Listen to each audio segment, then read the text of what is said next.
let's close out this one on the last one I wanted to talk about. PS5 fans beg Sony for more fulfilling live stream in the aftermath of the Xbox showcase.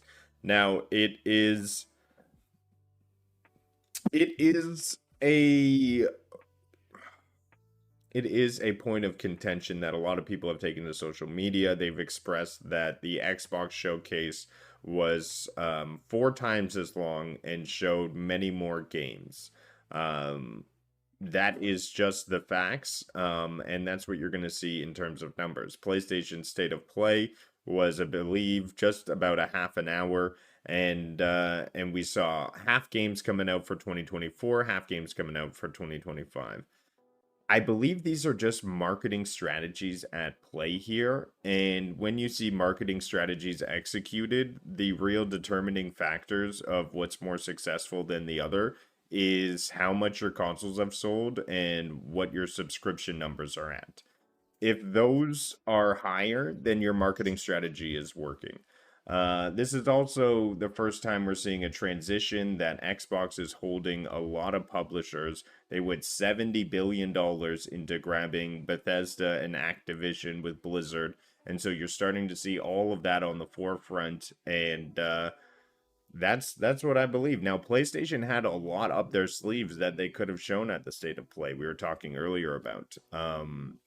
They have the new Illuminide coming out in Helldivers 2. They've teased on that. They could have showed a teaser for that on the State of Play.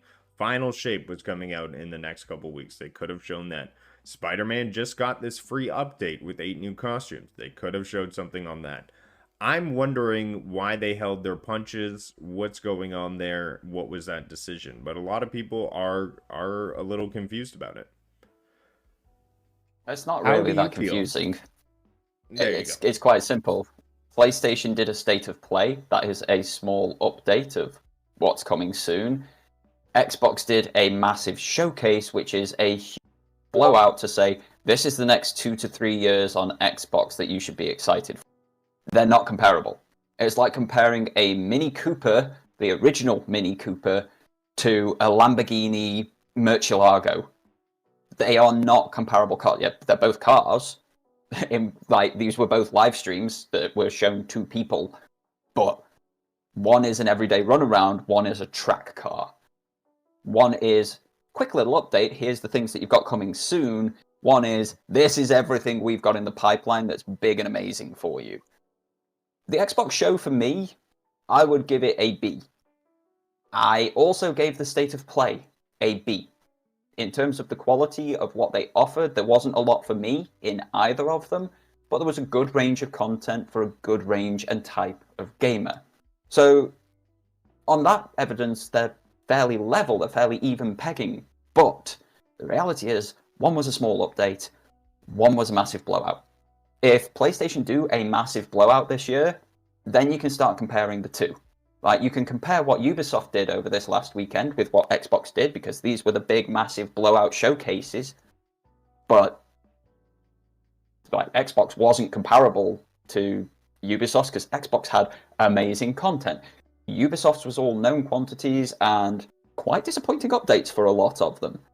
Whereas the Xbox showcase was like, this is new, or this is the latest from something you know about, this is new. Doom looked phenomenal and is coming to PlayStation. Fantastic news. It's worth watching these Xbox showcases as a PlayStation gamer now, because they're doing the whole semi-multi-platform thing, so you might know what's coming, what's not. But yeah, huge, big games from Xbox across 2024, 2025, and 2026.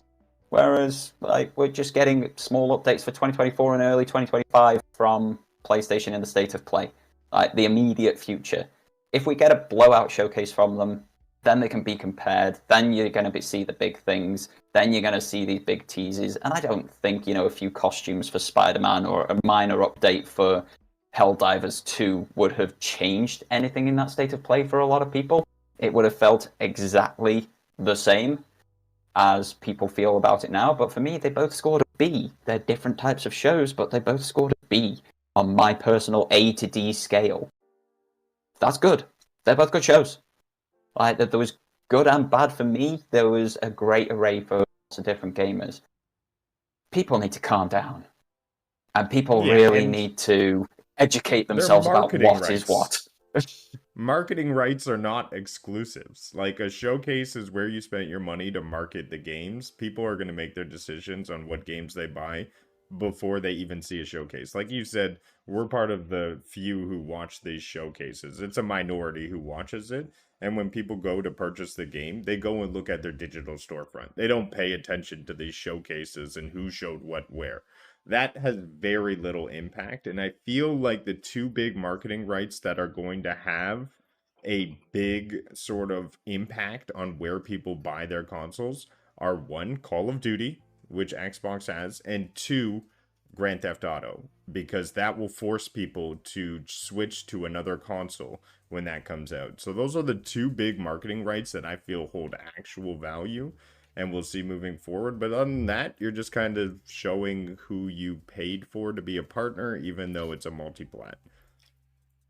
It's similar to PlayStation. They showed some games that were multi-plat. I think the PlayStation State of Play could have shown even Black Myth Wukong, as it is a console exclusive coming out later this year. But I feel like they had relationships with Summer Games Fest. It's an odd season, this showcase, because it's hard to link consoles investments with games without being exclusives. So if you're a fan of the consoles and you cheer on their marketing rights, for sure, Xbox had a 4 times as long show with 4 times as many games. But like you said, apples to oranges. We'll see if PlayStation puts on a showcase later this year, and we'll see how much marketing rights really affect the sales of these consoles. Yeah, 100%. As people are saying in chat as well, like, oh, we haven't got release dates for this, we do for that. And it's like, some things we've got release dates about a month before they come out. Like, calm down, folks. It'll happen. It'll happen. Yeah. Yep. Well, I believe that's all we're going to be talking about today on Super PlayStation Bros. I want to thank everybody for coming out in chat and hanging out with us.